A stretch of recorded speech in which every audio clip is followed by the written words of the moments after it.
Yo les corbacs. Là en fait, c'est comme bien souvent avec les sujets que je veux aborder, c'est je sais jamais trop par quel bout m'y prendre, parce que voilà, toujours ces histoires de connexion entre les différents sujets. Bon, je pars d'une base. La base en question, c'est un commentaire que j'ai laissé ce matin sur la dernière vidéo de Bruce Benamran de Y Penser. C'est-à-dire, ça doit déjà être là au moins la deuxième fois que je lui pose la question parce que il insiste avec cette phrase et moi j'ai du mal avec parce que autant d'un certain point de vue je pourrais être d'accord comme je serais complètement contre suivant le sens qu'il veut lui donner. La phrase en question c'est rien n'émerge du néant. Et moi cette phrase elle me dérange beaucoup par certains aspects. C'est comme je dis, c'est suivant le sens qu'il veut lui donner. Et je lui ai demandé des explications. Il m'a répondu par bah non. Ouais, donc ce qui veut à la fois tout et rien dire en fait. Et puis même, on pourrait même l'interpréter comme complètement sans rapport avec ma question. Puisque en fait, il répondait ni à aucune des questions que je posais dans mon tout petit commentaire qui faisait pourtant que 3 4 lignes. Mais enfin bref. Donc bah non. Enfin, est-ce que je vais me contenter de ça ou est-ce qu'il finira par me répondre un de ces jours? Je sais pas. Je- Est-ce que c'est pas un peu méprisant d'ailleurs de ne répondre que ça? Bon, ouais, mais il a pas que ça à faire. Il y a 1 million de followers. Faut le temps d'essayer de répondre à tout le monde, tout ça. Ouais, ok. C'est vrai, peut-être. C'est vrai. Enfin bon, moi, ce que je veux dire par voilà, je vais épiloguer un petit peu sur cette phrase là. Rien n'émerge du néant. Euh, c'est compliqué parce que moi en plus ça touche à des choses qui sont quand même vachement personnelles. C'est-à-dire que rien n'émerge du néant, ça veut dire, suivant une certaine lecture, on pourrait se dire, bon bah alors dans ce cas-là, si t'es pas le fils de Johnny Hallyday ou de Nicolas Sarkozy, tu seras jamais rien, tu seras jamais personne dans la vie. C'est ça que ça veut dire. Si c'est ça, putain, dans ce cas-là, et Johnny Hallyday, il est sorti du trou du cul de qui comme ça pour devenir quelqu'un, lui. Hein, voilà, je donne des exemples, et on s'en fout du nom qu'on met dessus. Hein. Vous comprenez bien. Donc, si c'est ça, je suis carrément pas d'accord. Et puis en plus, si c'est ça le sens qu'il faut lui donner, ça veut dire, enfin, quelque part, c'est donner raison au mythe de la race supérieure. Hein. Moi, je trouve ça craint du cul. Hein, parce que la race supérieure, ouais, de génération en génération, l'eugénisme, on s'améliore et on va de mieux en mieux. Hein. Moi, j'adhère pas à ce truc. Et, euh, et justement, c'est carrément pas vrai. Hein, parce que, en fait, là, c'était, bah, finalement, ça recoupe un peu avec le sujet de la vidéo que j'ai enregistrée juste avant celle-là. C'est-à-dire que on ne sait jamais d'où va venir la nouveauté. Euh, Autant il peut y avoir des gens qui avaient tout pour réussir, qui sortent d'une famille super et tout, des parents comme ça, intelligents et tout, et puis net trisomique, pas de bol. Et puis il peut y avoir aussi des gens qui vont naître d'une famille désœuvrée, d'une famille cassos au possible, et puis qui vont faire une carrière universitaire. Alors on peut dire oui, l'histoire de l'exception, la règle générale, l'exception, hein, comme je dis tout le temps. C'est possible. Mais bon, toujours est-il que du coup, en disant rien n'émerge du néant, bah voilà, le rien, peut-être que justement, c'est l'exception qui confirme la règle. Et puis le néant, pareil. Hein. Voilà, c'est pour ça, ça demande explication, cette phrase, moi, je trouve. Euh, donc ça. Et là, le sujet que je voulais aborder par rapport à ça, par rapport à cette phrase rien n'émerge du néant, c'est là où ça touche à quelque chose de beaucoup plus personnel en ce qui me concerne. C'est-à-dire, c'est. Je vous ai parlé dans une précédente vidéo de ce que j'ai appelé les valises qu'on se traîne. Et dans ces valises qu'on se traîne, moi, je parlais d'un sujet, c'est-à-dire de la façon dont j'ai été élevé par une mère qui avait ses propres valises à se traîner, justement, qui, alors si j'en crois ce qu'elle m'a raconté, les... comment dire, les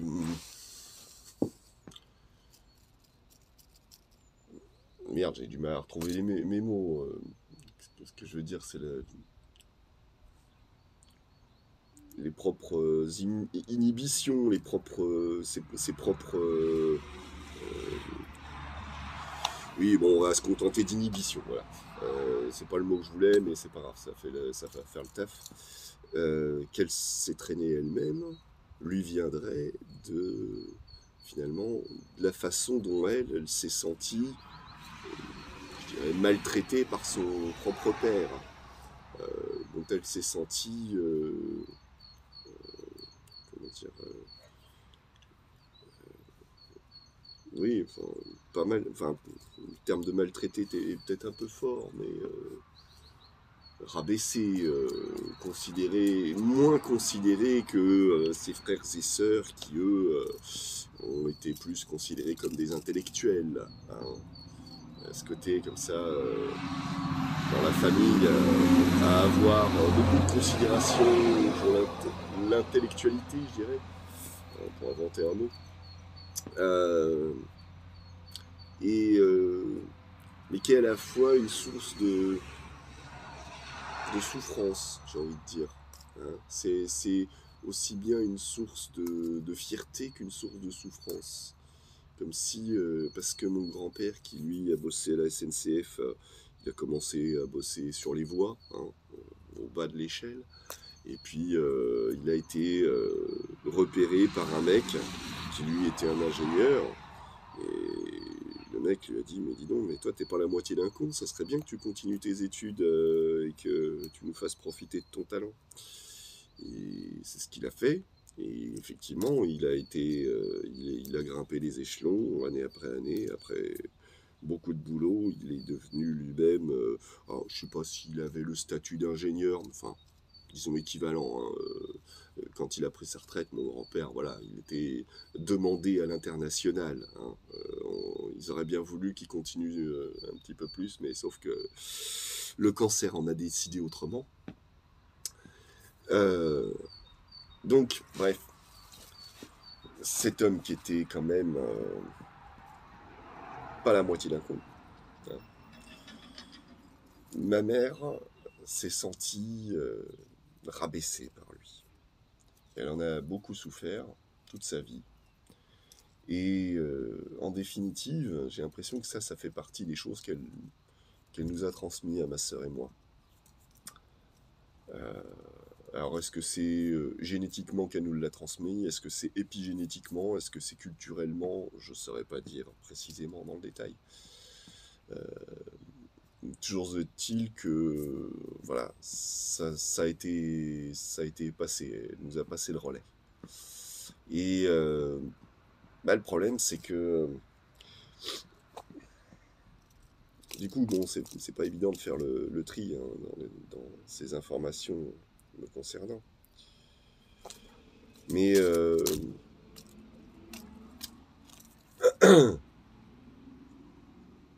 et alors, ce qui est compliqué, c'est que ça touche en plus plein d'aspects de la façon dont moi, mais dont je dirais de manière générale, les gens se comportent les uns avec les autres. C'est-à-dire que il y a un truc que je dis des fois, c'est que même en tant que victime, finalement, dans notre comportement, on a quelque chose, on traîne en nous quelque chose qui se sent à l'extérieur et qui pousse les autres à nous victimiser. Vous voyez et donc, je pense qu'il est pertinent de rapprocher ça avec un truc que j'ai appris quand j'ai passé le permis de conduire. Mon moniteur d'auto-école me disait deux choses, l'une en lien avec l'autre, que les lapins sur la route, pourquoi est-ce qu'ils se font shooter sur les bagnoles en pleine nuit? Parce que ils regardent les phares arriver et ils sont figés, ils bougent pas face aux phares de bagnole. Vous voyez? Ben, ma mère, elle se comporte comme ça. Et bon, un autre truc très intéressant aussi, j'y reviendrai peut-être plus tard, qui me disait en même temps, c'était que quand on est face à un problème, quand on est face à une voiture qui nous arrive en face, faut pas regarder la voiture, faut regarder par à quel endroit est-ce que je peux échapper à l'accident inévitable. Est-ce qu'il faut que je contourne par la gauche, je contourne par la droite? Non, c'est pas le danger qu'il faut regarder arriver. Il faut regarder où est-ce que se trouve la porte de sortie. Voilà. Donc, ce qui se rapproche d'un autre truc que je dis des fois, qui est plutôt que de rester figé sur le problème et se plaindre du problème, bah dis donc, j'ai un problème, hein. Oh là là, je vais jamais m'en sortir, vous avez vu les gens, j'ai un problème, les gens, écoutez-moi, vous avez vu, oh qu'est-ce que je suis malheureux, qu'est-ce que je suis triste dans la vie, j'ai un problème. Non, le truc c'est, bon, j'ai un problème, alors attends, qu'est-ce que je vais pouvoir trouver comme solution à ce problème? Vous n'auriez pas une idée les gens? Voilà, c'est plus de cette façon-là qu'il faut réagir, vous voyez. Et donc, pour en revenir à cette histoire de ma mère, donc elle, voilà, elle est plutôt du genre le lapin qui reste figé dans les phares de la bagnole, à attendre que de se faire taper par la bagnole. Et même pire que ça, c'est que moi, il y a des moments, elle m'exaspère dans sa façon de se comporter. Parce que je lui ai dit une fois, tu dois être une horrible danseuse. Je sais plus comment je lui avais sorti. Parce que, en fait, plutôt que... Comment dire comment expliquer la chose je vais donner un exemple bête, tout bête. Bien souvent, alors si j'arrive dans la cuisine avec la table toute débarrassée, moi je me débrouille, j'ai des grandes mains, je me débrouille pour faire un voyage. J'emmène un voyage tout ce qu'il y a sur la table. Alors j'ai les assiettes dans une main, et puis en même temps les verres, et puis de l'autre côté je tiens la carafe, et puis le plat, et puis le dessous de plat, et puis les serviettes sous le bras. Voilà, je me démerde pour avoir tout en une fois. Ok ? Ma mère, qui... c'est un exemple, hein. Ma mère qui va avoir allumé la télé pour regarder la télé, alors que moi j'étais en train de regarder autre chose mais sur mon téléphone, mais du coup bon bah j'ai coupé mon téléphone pour pouvoir la laisser regarder la télé. Mais alors qu'elle a allumé la télé, va aller zoner dans la cuisine pour rien, parce qu'elle a mis un truc à chauffer il y a 5 minutes et puis c'est pas prêt avant encore 10 minutes de plus. Voilà. Elle va être en train d'attendre dans la cuisine, à rien faire, au lieu de regarder la télé, qu'elle pourrait aller regarder la télé, puis qu'elle l'allait allumer exprès. Hein. Moi, j'arrive dans la cuisine, les bras chargés. Et ben, plutôt que rester sur place et attendre de voir ce que je veux faire et puis se décaler en fonction, non. Ouais, mais je m'explique mal, hein, parce que c'est... L'autre fois, en plus, c'était pas exactement ça l'exemple que j'avais l'autre fois. Mais bref, peu importe. Et ben, elle va se déplacer juste à l'endroit où moi j'ai besoin de me rendre. Hein. L'autre fois, c'était, parce que c'était pas ça l'exemple, l'autre fois, c'était, j'avais besoin d'aller à la poubelle, j'avais des trucs dans la main pour les jeter à la poubelle, et bah, au lieu de rester là où elle s'est mise devant la poubelle. Donc, j'ai pas pu aller jeter mes trucs à la poubelle. Voilà. Mais elle me fait tout le temps des coups comme ça. De peur de déplaire, elle fait ce qu'il faut pour déplaire. Vous voyez? Je reviens avec l'histoire de cette femme dont je parlais précédemment, qui,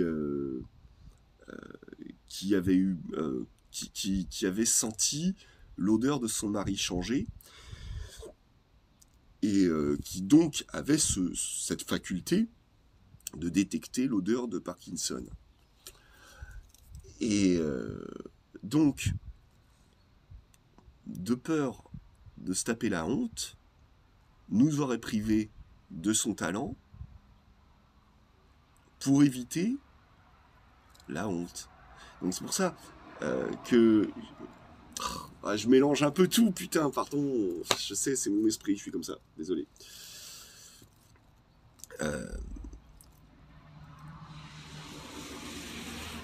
Est-ce que...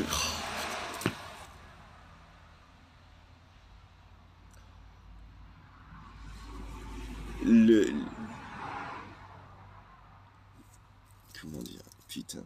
C'est pour ça que je veux pas accabler justement ceux qu'on qualifierait de complotistes. Parce que si ça se trouve, ils ont peut-être vraiment quelque chose à nous apprendre. Hein, pas forcément tous. Hein, mais ça serait quand même dommage de se priver d'une bonne chose pour se préserver de l'arrivée des mauvaises. Hein, c'est-à-dire, je rapproche ça, moi, avec... Puis là, je me suis complètement égaré par rapport à mon sujet de base, mais c'est pas grave, je vais essayer de finir mon idée. Pourquoi est-ce que je déteste la peine de mort? Parce que si ça se trouve, ce mec dont tu vas retirer l'existence et le pool génétique, enfin, et le génome du pool génétique, si ça se trouve, peut-être que ce mec-là, dans ses gènes, se trouvait le remède au cancer, ou peut-être une idée absolument géniale qui était passée à côté de tout le monde et qui pourrait sauver l'humanité pour une raison ou pour une autre. Vous voyez ce que je veux dire? Donc voilà, ça c'est pour le côté... il faut pas avoir honte et se priver de faire des choses par honte. Ou par peur d'avoir honte. Voilà. Ça, c'est une des leçons importantes que j'aimerais transmettre. Ne pas se priver de faire les choses pour éviter la honte. Hein, ouais, j'en reparlerai de tout ça, de toute façon. J'en reparlerai. Bon, là, tout de suite, parce que vous voyez, toutes les vidéos que je tourne là, si je devais...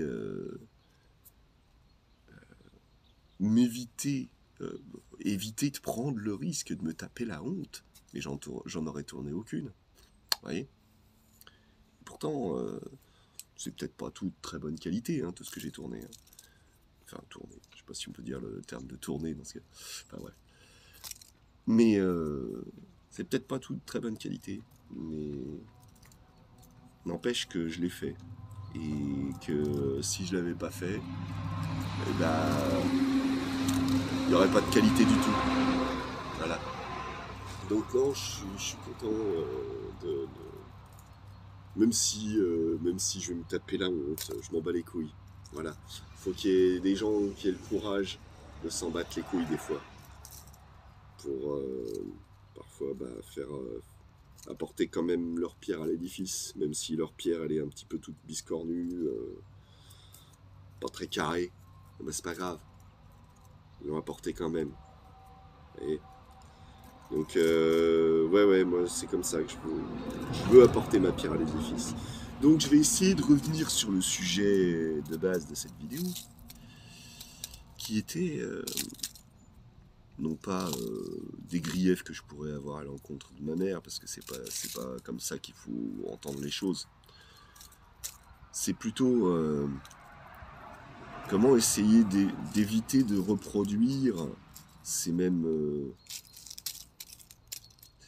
inhibitions, j'ai envie de dire, qui déjà qui lui ont pourri la vie à elle, qu'elle nous a transmis à nous, ses enfants, qu'elle a peut-être aussi transmis aux gens qu'elle a croisés dans sa vie, hein, je sais pas.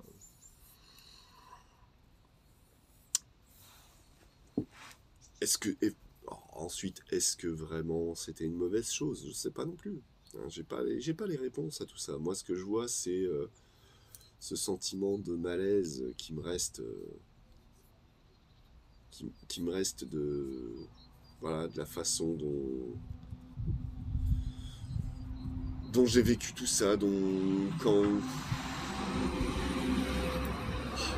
c'est les choses un peu subtiles, un peu délicates à définir, hein, bien souvent, ce que j'essaie, les sujets dont j'essaie de parler, je sais pas dans quelle mesure c'est très compréhensible.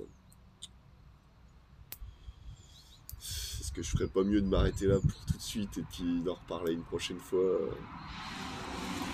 peut-être bien, peut-être bien.